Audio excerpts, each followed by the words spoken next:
in IELTS speaking, if you want to score 9 bands, 8 bands, 7 bands, or any required bands, you must know about the criteria and what to focus and what not to focus. Okay, and what is at the back of the mind of the examiner. Okay, so you must focus on these specific aspects. So I know that most of the students, because we are not really used to speaking English, so it becomes rather difficult for us to score better in specifically in speaking. Okay, so first of all, we would discuss what is the band description, what are the band descriptors related to speaking. Okay, so there are 4 key areas of your English language proficiency that you must focus on it. Okay, so number 1 is pronunciation. So I mean, most of us we pronounce this word incorrectly. Okay, so first of all, try to learn pronunciation of the words accurately. So if the pronunciation of the words is not accurate in your exams, you will not be able to score your desired band score. Okay, so number 1 thing is that the examiners don't mark you on your accent, so don't worry about your accent. So we are Pakistani people, we are Desi people, we have our Indian accent internationally recognized. Okay, so general accent, so we are not supposed to work on our accent. So accent is the style, the way we actually convey some specific words. For example, हम क्या कह सकते हैं, if you like a car, we can say that I like this car in Pakistani English. ठीक है, so in British English you would say that I like this car. ठीक है, and in American English you would say I like this car. So I mean, these are the 3 specific different accents, but it has no value in IELTS. Why? Because it's internationally recognized test. Every person from different background would be appearing. ठीक है, so just forget about the accent. तो ये बहुत बड़ा बोझ आपका बेटे हल्का हो जाना चाहिए. So when you talk about English, people think that we would have to really work on our accent. So it becomes, I mean, it's not your responsibility. So forget about the accent. Now can you pronounce it anywhere you like? No. It's not.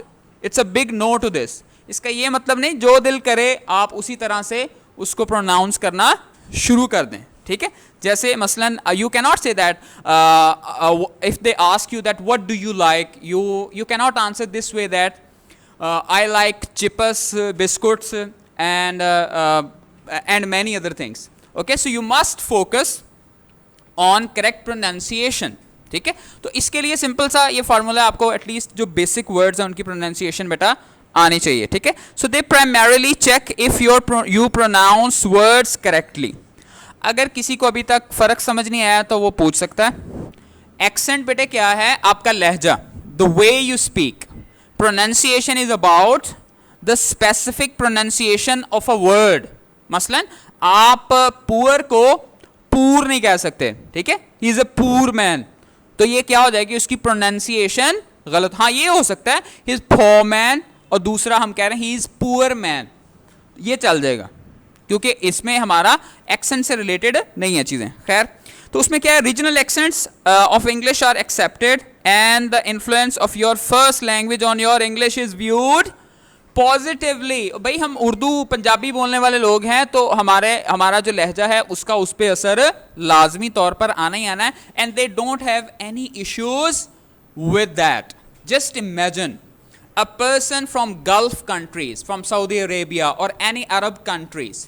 So if you ask them to pronounce the word that is D, so D is easy for us. For example, वो कह सकते हैं I like your doll. तो वो doll को वो क्या I like your doll. doll. उन्हें बार बार कहना पड़ेगा. वो बड़ी मुश्किल से doll को क्या बनाएंगे? doll. क्यों? क्योंकि डाल उर्दू में है, अरेबिक में डाल नहीं है. Even the western Indian would say that very good shot, वो भी that's a very good shot नहीं कह सकते. तो अब ऐसा नहीं है कि कोई बंदा अफ्रीकी हो, वेस्ट इंडियन हो या सऊदी अरेबिया से हो तो उसके तो फिर नंबर ऐसे ही कट जाएंगे सारे, कि अगर एक्सेंट वाली बात हो तो एक्सेंट वाली बात नहीं है. ठीक है, लहजे पे का कोई फर्क नहीं, लेकिन उस लफ्ज़ का जो बेटे प्रॉपर तलफ़ुज़ है उसके लिए आपको वो ज़रूर आना चाहिए. Now then the simple shortcut formula for all of us, I mean those who are from the subcontinent and this area, Pakistan, Bangladesh, India, Nepal, Sri Lanka and Africa, ये वाले हम क्या कर सकते हैं बेटे specifically? Just focus on 3 sounds. ठीक है, तो इनमें ये 3 साउंड्स क्या हैं बेटे? ये क्या है? हम कहते हैं कैट. तो आप सिंपल इसको कै को क्या बना दें? ख बना दें. I like your cat. Cat. खा. खा, जैसे हम उर्दू में नहीं खा, तो it is just like simple that. यहाँ जैसे आप ऊपर देखें, फैन को देखें, फैन को उर्दू में क्या कहते हैं? पंखा के पंखा. पंखा. So keep in mind that we are blessed people as far as English is concerned. All the sounds in English are already present in our own desi languages, Punjabi, Urdu. So it's not a difficult for us. तो हमारे लिए comparatively it's pretty easy for us to learn English. ठीक है, तो आप अगर ज़्यादा sounds नहीं भी सीख सकते तो एक साउंड तो कौन सी होगी? ये ख वाली. जैसे मैं do you like cake. Cake. अब हम कहते हैं डू यू लाइक केक. अब ये गलत नहीं है, ये गलत नहीं है. लेकिन जिन बच्चों के फ्लुएंसी का इशू नहीं है, if you can speak naturally, easily, afterwards you can talk about this specific pronunciation. So this is the last stage. ठीक है, it's just like a topping on the ice cream. So when there is no ice cream, so what about the topping? यहाँ जैसे custard के ऊपर jelly होती है, तो वो कल्ली जेली तो नहीं ना कुछ भी करेगी. आपका कस्टर्ड होगा तो फिर ही उसके ऊपर वो टॉपिंग की जरूरत होगी ना. तो बहरहाल pronunciation is an gives you an added advantage. ठीक है, the second sound in front of you is, what is this? How do you pronounce it? Is it punctuation? Punctuation. People. People. तो हम इसे क्या कहते हैं? people. people party. peoples. peoples. हम इसको पे से प्रोनाउंस करते हैं. ठीक है, I think most of us have poopies. poopies. So just like जैसे मैं फुफ्फो जान या फुफ्फी कहते हैं, the same way उसी फू या फूंक वाले फू को आप पी के साथ भी रिलेट कर सकते हैं. पी की और साउंड्स भी होती हैं, लेकिन बहरहाल ज़्यादातर ये, जैसे आपने कहना है I like your pen. Pen को क्या बना सकते हैं? पेन. इसी तरह से पंक्चुएशन, पीपल, पाकिस्तान. अब हम थोड़ा सा उसको क्या करना है? फूक मारनी. ज़्यादा थूक नहीं फेंकना इसमें, यानी अपने हिसाब से आप ये देख सकते हैं. Clearly pronouncing these sounds can significantly enhance your speaking skills. I would repeat, थ ख ठ. एक और साउंड मिस कर दी है, वो क्या? सॉरी, वो ये है थ साउंड. 10. ठीक है, यानी अगर और कुछ नहीं आप कर सकते तो सिर्फ 3 साउंड्स को अगर प्रॉपरली प्रोनाउंस करना शुरू कर दें तो it would make some sort of difference.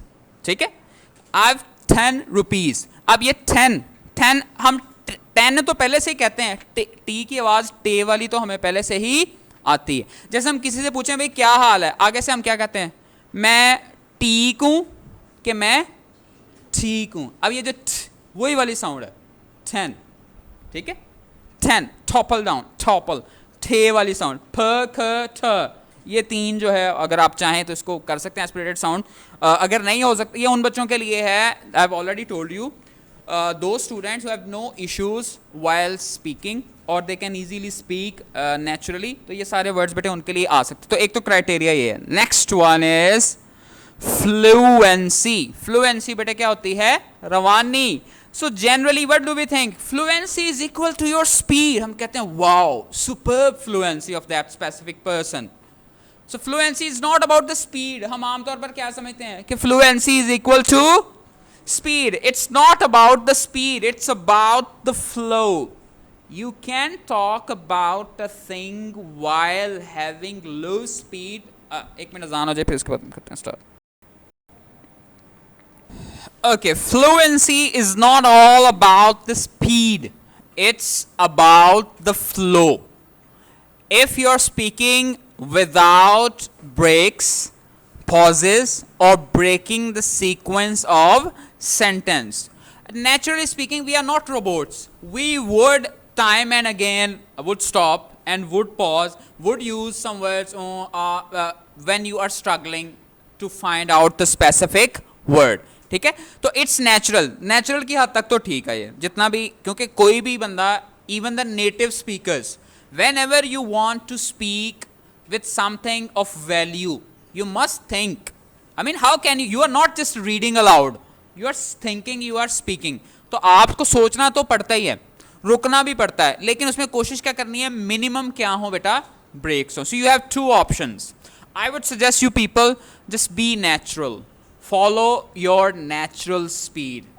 If you are trying to find difficult, if you find difficult to find out the correct words, the number one thing you can do, you can slow down your speed. ठीक है, आप speed को slow down कर दें तो इस तरह से it would give you more time. ठीक है, so it's not a race, उसको रेस की तरह से आपने ये नहीं करना। ठीक है, so now focus, how just be aware of these things that can kill your fluency. तो fluency में भाई जो चीज़ें आपको बहुत ज़्यादा नुकसान पहुंचाती हैं उनको आपने फोकस करने की कोशिश करनी है। Number one is repeating yourself. For example, बेटे if you are forgetting something, obviously what would you do? You would repeat. तो एक ही बात बार बार नहीं कहनी। तो फ्लो है ये कि फ्लो जो है वो आपने जो फ्लो, एक दफ़ा पानी का जो आप ये कहते हैं वेव है वो गुजर जाए, वो फिर वापस तो नहीं ना आती, तो फ्लो उसी तरह से ही बनेगा। ठीक है, नेक्स्ट है बेटा excessive use of pauses like आम।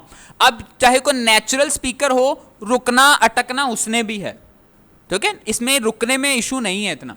लेकिन अगर बार, एक होता है भूलते हुए रुकना, दूसरा होता है कि आप एग्जैक्ट वर्ड तलाश कर रहे हैं, तो उसमें जैसे आपके what should I say here, I think what should I was confabulating with my friend। अब ना लफ्ज़ ज़हन में नहीं आ रहा था, आप वो लफ्ज़ सोचने के लिए थोड़ा सा क्या किया आपने, रुकना। and they are experienced people, they can easily judge whether you were unable to express yourself or were you trying to find out the correct word। और इतना तो पता लग ही जाता है ना कि बंदा ये भूल के रुक रहा है या ये कोई मुनासिब वर्ड तलाश करने की कोशिश कर रहा है। ठीक है, और इसके लिए आपने सिंपल क्या रखने हैं, number 3 is repetitive use of filler words. you know, okay, so again, if you talk about any celebrity, if you talk about any star, or if you talk about any person who is speaking English, so they always use fillers. Non-native people, even the native people, they always use filler, so there is no harm in it। इनको use करने में मसला नहीं है, लेकिन आप हर time वही लफ्ज जो है वो बार बार कहते रहें तो ये भी अच्छा नहीं लगता। ठीक है, लेकिन बहरहाल हम जैसे देसी लोगों के लिए सबसे अहम बात यह है कि आप यू नो का वर्ड स्टार्ट में ज़हन में रखें। ठीक है, you know, it's really important when you are learning about speaking criteria, you know, when you learn all that specific stuff, you know को आप कहें इस तरह से कि वो क्या लगे बेटा, नेचुरल लगे। ठीक है, इसी तरह से हम लोग बहुत सारे और वर्ड भी बेटा यूज़ करते हैं, इनकी पूरी लिस्ट है फिलर्स की, तो इनको हम अलग से भी डिस्कस कर सकते हैं। ठीक है, जैसे बहुत सारे वर्ड जो पीपल हैं वो इसके साथ साथ क्या यूज़ करते हैं, वो राइट का वर्ड भी यूज़ करते हैं। जैसे IELTS speaking criteria is basically about fluency and these are the enemies of fluency, right? When you talk about अब वो right का word, yeah का word, ठीक है, that's for sure। या as far as I know, बहुत सारे words आप क्या कर सकते हैं, time and again बेटा उसको change करके लिख सकते हैं। ठीक है, एक और बहुत फेमस वर्ड है, वो क्या है, like। Like when you are talking about fluency, like you know, when we are talking to people, like anyone who is, even if he's a native speaker or not, like whenever you talk about, एवं हर शायद like जो है वो आप, चाहे बंदा जितना मर्जी नलायक हो, आप क्या लगा सकते हैं, like लगा सकते हैं। तो आप ना 2 वर्ड रख लें, एक दफ़ा you know रख लें या दूसरा क्या रख लें, like। ये आपका सहारा है, जिथे भुले विच क्या लगा दिया आपने, ये थोड़ा सा you know लगा दिया। लेकिन अकेला बेटे सहारा होता है, तो सहारे के जरिए तो नहीं ना, आप उस सारे का सारा सफर तय नहीं होगा, ये आपका फाइंड आउट करने उसके हेल्प कर सकती है। ठीक है, नाउ देन बेटा achieving fluency. So how can you achieve fluency? So number 1 thing is familiarisation with common IELTS question. No one can predict your exam actually, No one knows. Who knows? I mean, they can ask you any question, but they have given you a hint that they would ask about familiar topics. ठीक है, syllabus तो कोई है नहीं, लेकिन बेटे क्या पूछ लेंगे और, ठीक है, they would talk about something related to yourself. ठीक है, तो आपने पहला काम तो क्या करना है कि आप जो कॉमन टॉपिक्स है ना वो तैयार करें. उनमें से अक्सर अल्हम्दुलिल्लाह 70-80% जो हैं वही वाले टॉपिक्स क्या होते हैं, बार बार रिपीट होते हैं, आ जाते हैं. So and you feel confident. एक काम करना है. दूसरा काम क्या करना है बेटा, प्रैक्टिसिंग विद कंपाउंड सेंटेंसेस. बेटे छोटे छोटे से फिक्रे आप उसकी बजाय क्या करें, लेंथी सेंटेंसेस. यानी अगर वो पूछते हैं वेयर आर यू फ्रॉम, तो आप मतलब ये आई am from Gojra, it is a very famous city, it is famous for hockey, it is famous for food items. अब ये निकू निकू फिक्रे ठीक है, लेकिन इसमें आप सेंटेंसेस क्या बनाए, थोड़े से कंपाउंड. जैसे आप कह सकते हैं I hail from the Olympic city of Gojra that is not only famous for its food item but also for its hockey. अब बातें सारी हमने वही की हैं, लेकिन क्या किया, फुल स्टॉप एक लगा बस बीच में. ठीक है, तो जिन्होंने 7+ बैंड्स लेने हैं 6+, उनके लिए ये बहुत ज़्यादा ज़रूरी है कि वो क्या करें बेटे, और कुछ नहीं कर सकते, एंड तो लगा सकते हैं ना.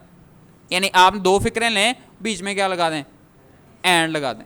अगर बीच में आप कोई रीज़न ऐड करेंगे, मतलब बिकॉज वगैरह लगाएंगे, इससे भी और ज़्यादा अच्छा इम्पैक्ट बन जाता है.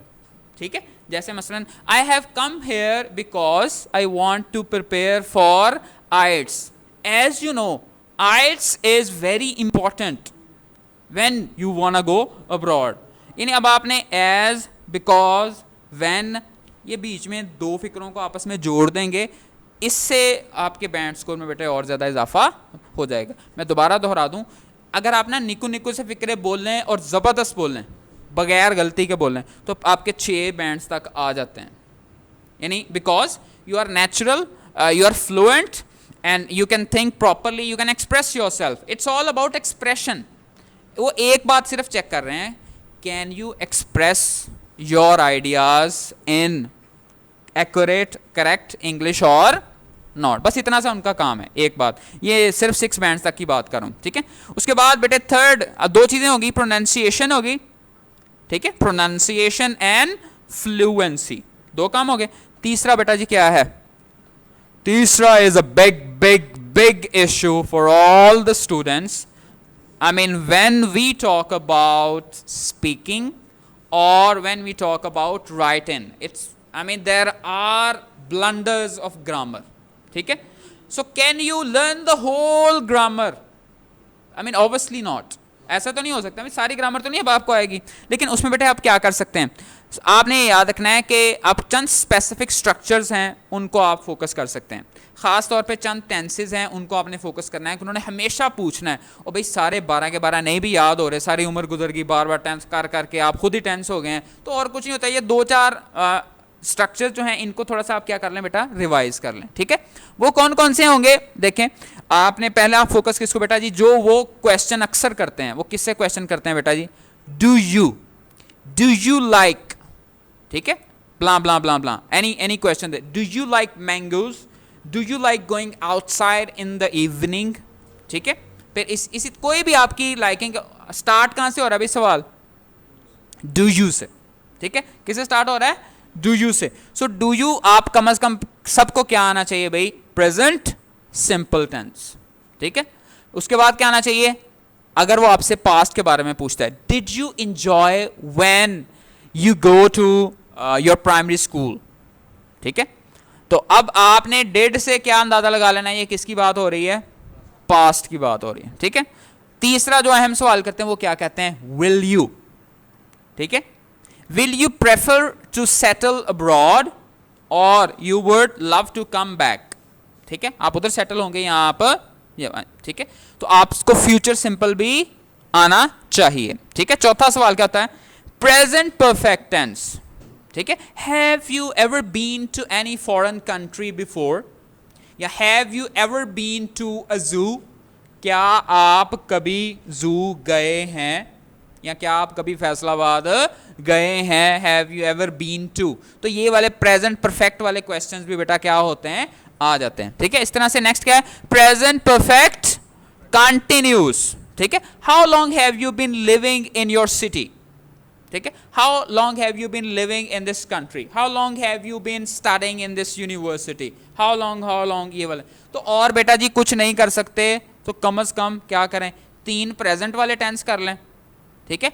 लेकिन आपने क्या रखना बेटा, तरतीब यही रखें ज़हन में, क्योंकि सबसे ज़्यादा सवाल किसके बारे में आते हैं, प्रेजेंट सिंपल, सबसे ज़्यादा सवाल इसमें आते हैं। फिर उसके बाद जो प्रॉब्लमेटिक होते हैं ज़्यादा, वो क्या होते हैं, पास्ट सिंपल वाले भी होते हैं, क्योंकि हर शय में तो फिर आपको जवाब में सेकंड फॉर्म लगानी पड़ती है, फिर इशू होता है उसका, ठीक है। फिर इस तरह से फ्यूचर। तो और बेटा सारी ग्रामर नहीं सही कर सकते तो just focus on the specific tenses, ठीक है, इनका आपको कम से कम पता होना चाहिए। So I would also give you material related to that as well इंशाल्लाह। अदर स्ट्रक्चर्स, और आप बेटे क्या कर सकते हैं, learn the passive voice of the first 4 tenses, ठीक है, with various modal verbs can, could, should, may, might. तो आपको प्रेजेंट सिंपल एक्टिव वॉइस भी आना चाहिए और प्रेजेंट सिंपल पैसिव वॉइस भी, इस तरह पास्ट सिंपल एक्टिव वॉइस भी आना चाहिए और पैसिव। कोई बता सकता है क्यों? आपने याद रखना है बेटे, जब आपने राइटिंग टास्क 1 लिखें या राइटिंग टास्क 2 लिखें, उसमें भी क्या तरीका था कि सेम वर्ड्स आप रिपीट ना करें। तो एक बेस्ट वे क्या होता है, एक्टिव को पैसिव बना दें और पैसिव को एक्टिव। स्पीकिंग में भी ऐसे ही करें, don't repeat the words of the examiner, उसके अल्फाज को आप रिपीट ना करें, ठीक है। उसका भी एक तरीका क्या हो सकता है कि आप क्या बना दें, पैसिव बना दें, उसकी एक्टिव वाली बात को आप बना दें पैसिव वाली बात। अच्छा जी, दूसरा ये क्या है, मोडाल वर्ब्स, इनका आपको पता होना चाहिए। कैन किसके लिए आता है, एबिलिटी के लिए आता है, I can speak, I can come, I can go. इसी तरह से कुड का इस्तेमाल, शुड का इस्तेमाल, मे और माइट, तो इनके यूजेस जो हैं ये मैं अलग से, ये जो सिंपल ग्रामर चाहिए ना आइट्स के लिए, ये मैं आपको वीडियो इसकी डिटेल में सेंड करूंगा, फिर आपने इसको ये देखने की कोशिश करनी है ताकि आप बेहतर अंदाज में सारे जहान की ग्रामर को छोड़ें, कम से कम ये वाले काम कर लें, जिसके जरिए आपने किसके बारे में बताना है भाई, 80% तो स्पीकिंग का paper, I mean you are just talking about yourself, ठीक है, it's all about you, how you feel, how did you enjoy, और what are your future plans, ठीक है। आपका प्रेजेंट, आपका पास्ट, आपका फ्यूचर, आपके बारे में बातें हो रही हैं, ठीक है। इसमें इतने टेंस भी याद करने की जरूरत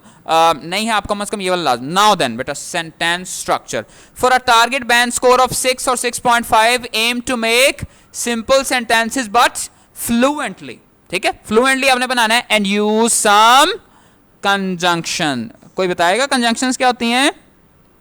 अभी जो मैंने बताया, हाँ जी, जो दो सेंटेंसेस को क्या करती हैं, जोड़ती हैं, ठीक है। जैसे मैंने क्या बताया, मशहूर तरीन एंड है, बिकॉज है, ठीक है। इसी तरह कुछ इसमें ज़हीन लोगों को जरूर कंजंक्शन की काइंड्स आनी चाहिए। एक होती हैं कोऑर्डिनेटिंग कंजंक्शंस, दूसरी क्या होती हैं, सबऑर्डिनेटिंग कंजंक्शंस। कोऑर्डिनेटिंग का मतलब यह है कि जो अगर उसको बीच में से निकाल भी देना तो मीनिंग पे कोई फर्क ना, जैसे आपने एंड लगाया, ठीक है, आई am from Gojra and it is famous for hockey, आप एंड निकाल भी दें तो कोई बात नहीं, 2 फिक्रे पूरे हैं, ठीक है। लेकिन अगर आपके as I am from the Olympic city of Gojra, ठीक है, आई फील ब्लेस्ड, क्योंकि मैं यहां से हूं तो मैं ये, अब क्यों, जैसे मैं कहूं since you all are my students, अब मैं यहां पे बात खत्म कर दूं तो बात पूरी समझ में नहीं आएगी। तो जहां पे आप बिकॉज अकेला लगा के, तो जहां पे बात नामुकम्मल रह जाए तो वो कौन से होते हैं, सबऑर्डिनेटिंग, क्योंकि उनमें एक इंडिपेंडेंट था, दूसरा क्या था, सबऑर्डिनेटिंग, ठीक है। जैसे मैं ये कहूं कि when you are working hard day and night and burning the midnight oil and I just stop, क्या फिर क्या होता, फिर क्या, यानी जब तक अगली बात नहीं आएगी पिछली बात का कोई फायदा नहीं है। तो ये सबऑर्डिनेटिंग कंजंक्शंस उसमें आने चाहिए। बहरहाल आप अल्फाज को ज्वाइन करें, ठीक है बेटा, 3 चीजें होगी। Now then the fourth one is vocabulary, ठीक है। So you can never avoid vocabulary. तो वोकैबुलरी ने बेटे आपकी जान नहीं छोड़नी, be it listening, be it speaking, be it reading, be it writing, everywhere it's all about vocabulary. I mean if you are unable to understand, आपको समझ नहीं लग रही कि भाई बंदा अगर पैसेज लिखा है तो उसकी समझ नहीं लग रही, and just amazing in speaking, if someone is asking you any question and you are unable to interpret that question, आपको उसके सवाल की समझ नहीं आई तो आप क्या कर सकते हैं, तो फिर उसका बेटा फायदा नहीं होगा, ठीक है। तो आप इसमें दो तरीके हो सकते हैं बेटे, they just want you to speak everyday English, the natural way of speaking, and most importantly a variety of words related to the topic. Topic से मुतलका भाई आपने वर्ड्स जो हैं वो बोलने की कोशिश करें। तो इसके लिए मैंने आपको उस मटेरियल्स भी सेंड किया है, तो उन टॉपिक्स को आप तैयार करें, स्पेसिफिकली बैंड 9 मटेरियल वाला, राइटिंग वाला भी और उसका। तो हम इंशाल्लाह इसको आज भी इसको भी इधर भी प्रैक्टिस कर लेते हैं। So you are not expected to use hi fi vocabulary, ठीक है, और ओवरली कॉम्प्लेक्स वोकैबुलरी। बेटे there are two types of students, they just keep on learning fancy words and they are unable to basically use them correctly and they make blunders of grammar. यानी लफ्ज़ उन्होंने अच्छा याद कर लिया लेकिन उसमें समझ इतनी ज़्यादा नहीं थी, उन्होंने मिस्टेक बहुत ज़्यादा उसकी कर दी। तो एक बच्चा if you are speaking simple English with less grammatical mistake you would score better. If you are speaking, I mean, with just a kind of a bookish sort of English and you are making a lot of grammatical mistakes, obviously your score would be low. तो दो काम करने हैं, साथ साथ आपने ये है कि अच्छे words use करने हैं लेकिन वो use ऐसे हों कि natural लगे. For example, if you talk about idioms, you can say if something is pretty easy, you can say that it's just a piece of cake for me. यानी आप use ऐसे करें कि it must look natural, ठीक है। Number 2, avoid repetition of question vocabulary, ठीक है। अब उसने क्या आपसे पूछा, आपसे what do you do in your free time, तो आपके in my free time अब in my free time की बजाय आप क्या यूज चेंज करें, ठीक है। या whenever I get free, आपने लफ्ज बस एक वहां से लिया लेकिन स्ट्रक्चर आपने वो वाला नहीं लिया, ठीक है। आपको याद होगा बचपन से वी वर टोल्ड दैट बेटा 60% of the answer is in the question. हमें तो बचपन से ये बताया गया ना कि भाई जवाब जो है वो कहाँ पर होता है, सवाल के अंदर से ही निकाल के आपने बस इधर को इसी को सीधा पतरा करके आपने वो बता देना है। So it doesn't go this way over here. So you must क्यों बेटे, you must show variety of words, ठीक है। तो आपने ऐसा नहीं करना, आपने मैक्सिमम जितने वर्ड्स बेहतरीन वर्ड्स जो है उनको बोल सकते हैं उनको बेटा आपने बोलने की कोशिश करनी है, ठीक है। तो उसको रिपीट ना करें। आप जैसे फ्री टाइम को क्या कह सकते हैं बेटा, इन माई लेयर टाइम या इन माई स्पेयर टाइम। तो स्पेयर टाइम कह लें या लेयर टाइम कह लें, तो इसका मतलब ये आपको शौक होना चाहिए कि हर वर्ड के कम से कम 2-2 3-3 आपके पास क्या हो, सिनोनिम्स हो। नेक्स्ट वन इज बेटा डेमोन्स्ट्रेट वर्ड ग्रुप्स, ठीक है। वर्ड ग्रुप्स बेटे बहुत ज्यादा जरूरी हैं, ठीक है। जैसे for example show the examiner that you know a range of words related to the topic. ये बहुत ज्यादा जरूरी है कि जो टॉपिक आप एक्सप्लेन कर रहे हैं उसमें इतने मुश्किल वर्ड्स चाहे ना भी आते हों लेकिन होने क्या चाहिए, उस टॉपिक से रिलेटेड होने चाहिए, ठीक है।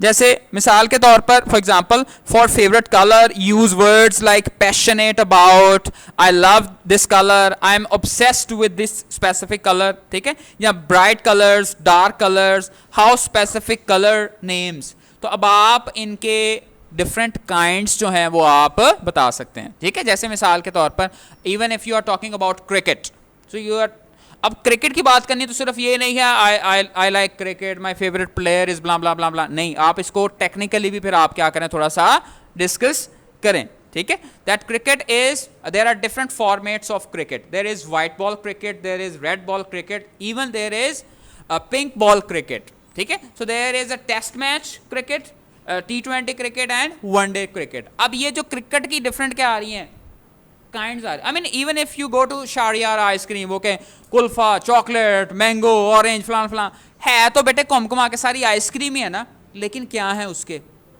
फ्लेवर्स हैं। ऑल द वर्ड्स वो उस चीज से क्या है, रिलेटेड है। So always learn the word, the topic related words. तो हमेशा आपने क्या कोशिश करनी है कि उस मौजू से मुतल्लिका वर्ड्स आप जितने अच्छे यूज करेंगे उतने अच्छे बैंड स्कोर आएंगे। याद रहे मैंने क्या बात कही है कि सबसे हायर लेवल क्या आता है, टॉपिक रिलेटेड वर्ड्स का।